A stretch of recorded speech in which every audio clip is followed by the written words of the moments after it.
तो जैसा आपने को पता है कि आज नामांकन का आखिरी दिन है और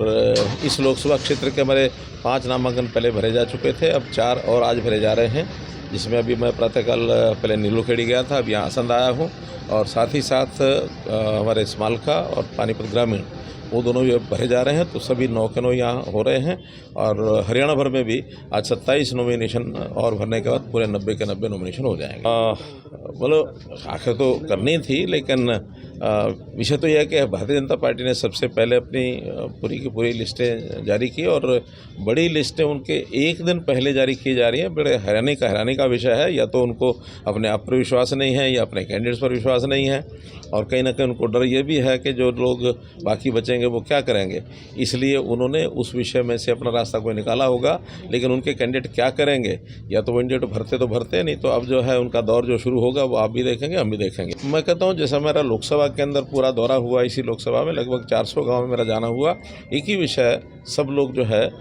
उसका जो बखान करते थे कि हरियाणा ने पहली बार इस प्रकार अनुभव किया है कि बिना किसी सिफारिश के, बिना किसी पर्ची और खर्ची के और हर गांव में कहीं 20, 40, 50, 60, 100 नौकरियां भी मिली हैं और इससे गांव के लोग बहुत ही आनंदित भी हैं और आकर्षित भी हैं कि ये हरियाणा में देखने को भी मिल नहीं सकता था। और हरियाणा तो कांग्रेस के टाइम के ऊपर जिस प्रकार से भ्रष्टाचार का घर बना हुआ था, यहाँ पर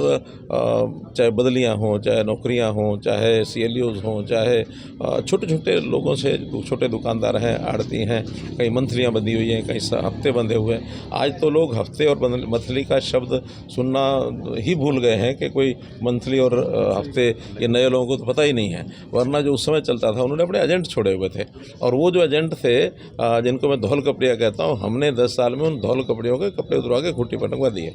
और वही बेरोजगार होकर बैठ गए, जिसमें से उनको बार बार ये शोर मचाते हैं कि बेरोजगारी तो उनके जो एजेंट हैं उनकी हो गई है और वही शोर मचाते हैं। इसलिए आज हरियाणा में मैं कह सकता हूँ कि भारतीय जनता पार्टी की तीसरी बार हमारे नायब सिंह सैनी जी के नेतृत्व में सरकार बनने वाली है और हम उधर आगे बढ़ते। देखिए, जिस तरह बचकाना बातें राहुल गांधी बोल रहे हैं, हम तो बहुत हैरान हैं कि कैसे वो किसी भी समाज के बारे में जैसी बातें वो बोलते हैं, चाहे वो सिखों बारे में बोल गए, चाहे वो अन्य जो अनुसूचित जाति के बारे में किस प्रकार का उन्होंने भ्रम पैदा किया, कहीं संविधान की बात करते हैं, कहीं आरक्षण की बात करते हैं। ये सब चिंताजनक बातें और वो भी खास करके देश से बाहर जा कर के विदेशी धरती पर इस प्रकार के विवाद खड़े करना, ये कहीं ना कहीं देश को कमज़ोर करने की एक साजिश लगती है और इस साजिश में वो बेनकाब हो चुके हैं और इस बेनकाबी का उनको खामियाजा भुगतना पड़ेगा, कांग्रेस पार्टी को भुगतना पड़ेगा और जहाँ जहाँ चुनाव है वहाँ तो अभी भुगतना पड़ेगा उनको। ऐसा नहीं है, CM सिटी भी वैसी रहती है, XCM सिटी भी वैसी रहती है। अब XCM सिटी तो हमेशा रहने वाली है और आखिर यहाँ के जो कैंडिडेट चुन के जाएंगे और निश्चित रूप से करनाल जिले के 5 कैंडिडेट चुन के जाएंगे, करनाल शहर के भी चुन के जाएंगे, उनको भी कोई ना कोई जिम्मेदारी तो इस प्रकार की मिलेगी कि यहाँ CM सिटी के नाते से भूलने नहीं देते हैं।